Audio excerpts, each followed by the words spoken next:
Hang on, go to that one. Maybe I clicked on the wrong link.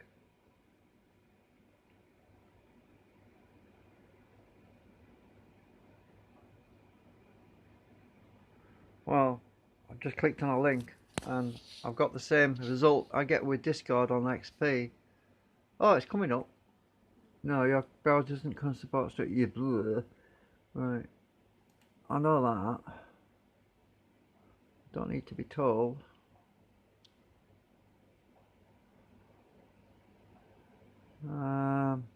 Oh, it seems to be coming back up. Right.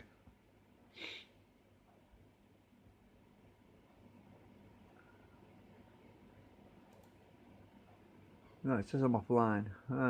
Oh, it's coming up now. Ah, right. Okay, that's the last stream. That's the other stream I was doing on the computer. I should get. Oh, there we go. Ah, finally. Right, so I've got the stream from the phone now. Right. Okay, it's working. Yeah. Right, I'll unplug this charger thing so I can move it around a bit. So my generator's still sat there doing now, but right, here's my rotary system, the fans and that. Now I've got an update. I've been having some issues with the coupling. Right, I've got my exhaust port now on there. Right, and the shaft comes through a very small hole so the air doesn't leak through.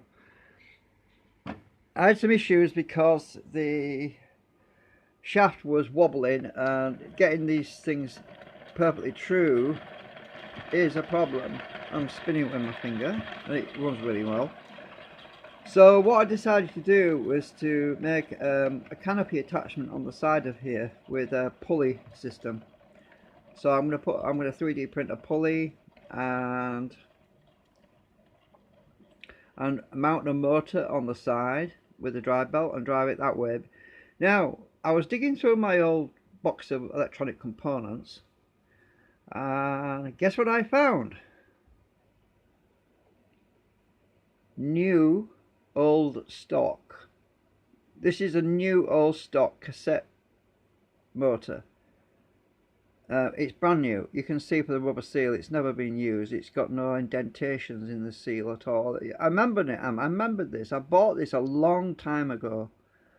In the 80s when I was repairing cassette tape decks, because this is adjustable. It's got a screw hole down there, a little hole where you can adjust the speed. Now there's one problem with it. It's low RPM, right? It's low RPM, but it's very high torque. When I say high torque, I mean when this is connected and I grab this spindle with my fingers and I try to stop it, I cannot stop it. It will not stop because it uses the old cassette tape decks used to use centrifugal butterfly type switching inside, and it automatically regulates the current. And it's brand new. It's just never been used. In fact, I've never even untaped it. It's still being taped up. You see the wires are still as new, unchewed, unmarred. I've clipped a wire on because I was just about to connect it up and show you what I mean. So what I'm going to do is I'm going to gear it up. I'm going to make a a drive pulley, quite a large pulley, about what, maybe 20 millimeters across, and use a small pulley on the drive shaft to gear the speed up to get higher speeds. So that's going to be fun. I'm trying not to touch things on this phone when I'm moving it around. Now if I connect it up, you'll see it jumps when I start it because it's got a lot of kick when it starts. Watch this. See that jump? Watch this. See it move. It's got a lot of start on it. It's got basically a starter built into it, so it really starts. And now it's running. You can't even hear it. Listen. That is spinning right now. Look.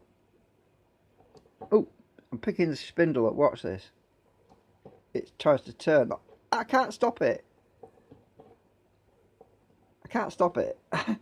It just turns up the motor itself. It's got a lot of torque, so I'm going to use this. I think this will be really cool. I don't know if you can hear it. Hang on, maybe I can rest it against the phone. Maybe you can hear it. I don't know.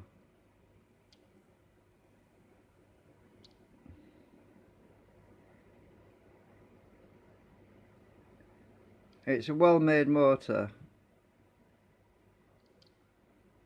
It's been kicking about in the bottom of my component drawer for a long time, so it's going to look a bit scored on the back maybe, because but it's got good brass bushings in it. It's got really nice brass bushings, which is good for low wear. It's not this cheap Chinese stuff.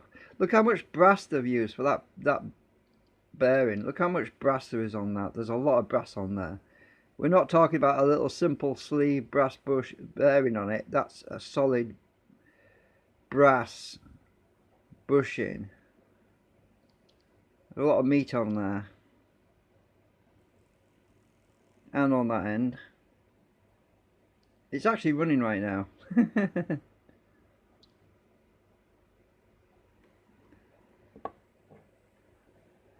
It's so quiet.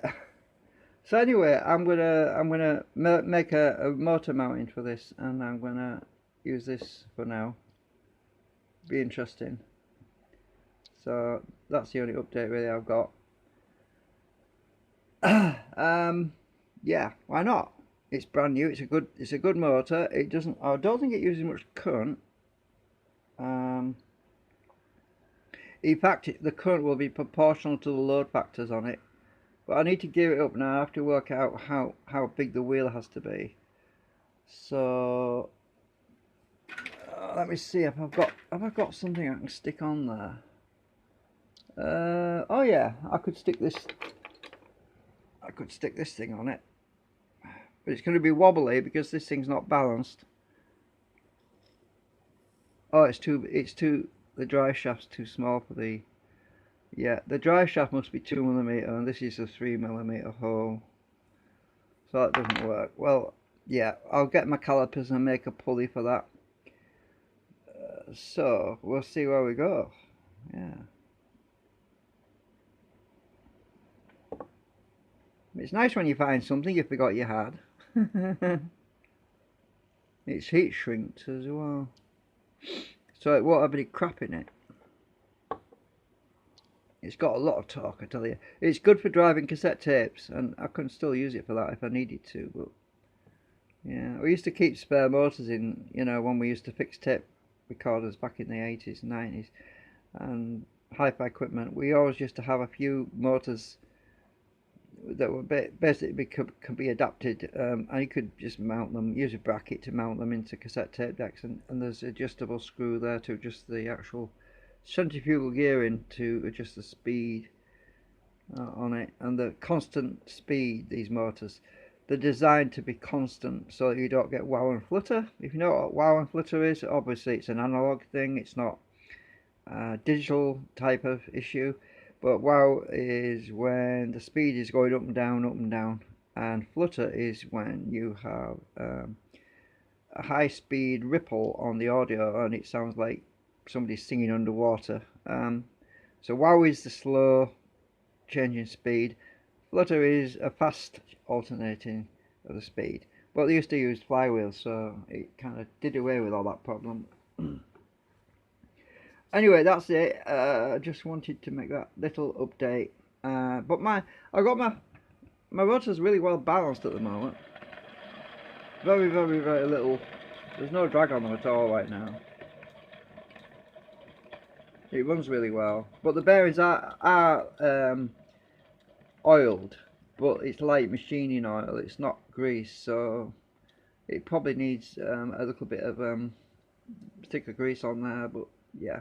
It's alright for now. They're only cheap Chinese bearings. At some point I'll get some better ones. But for the moment, for the current experimentation and all that, they'll do what I need them to do. I think I've got another 4 bearings put away because I got about 10 of these little bearings when I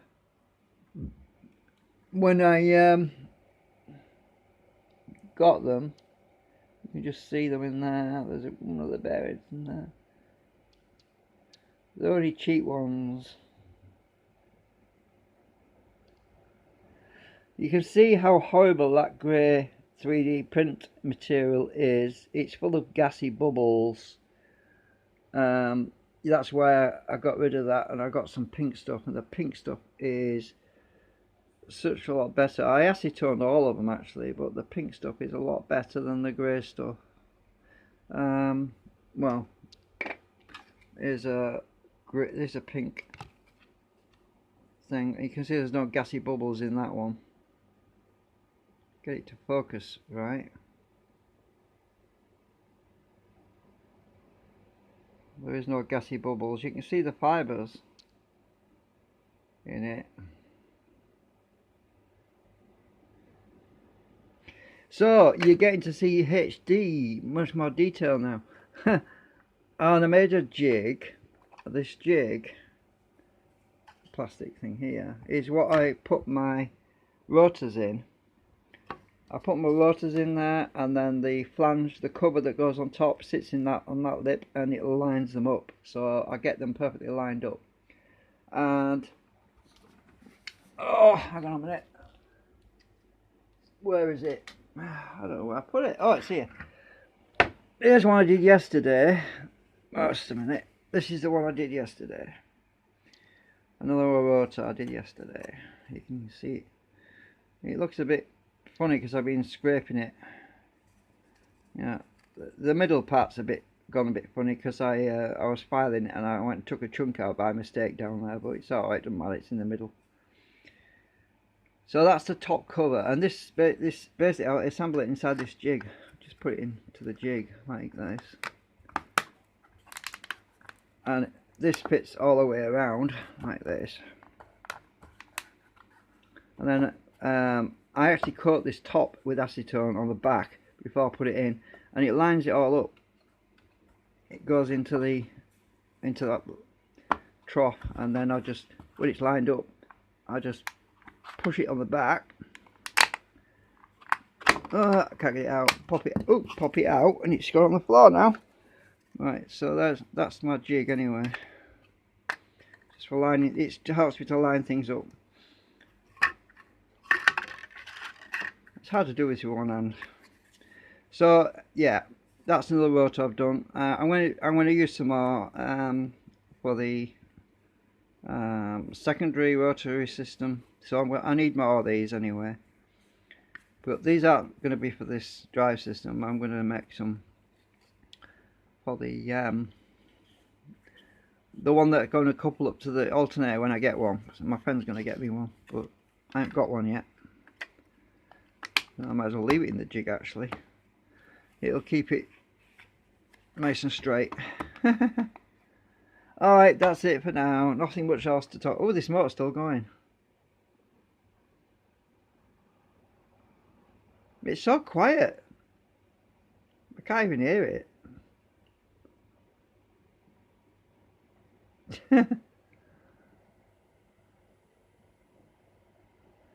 Mind you, that's what we wanted, isn't it? When we used to have hi-fi equipment, we didn't want to be hearing the motors. Anyway, that's it. Thanks for watching. Oh, 15 minutes. Wow.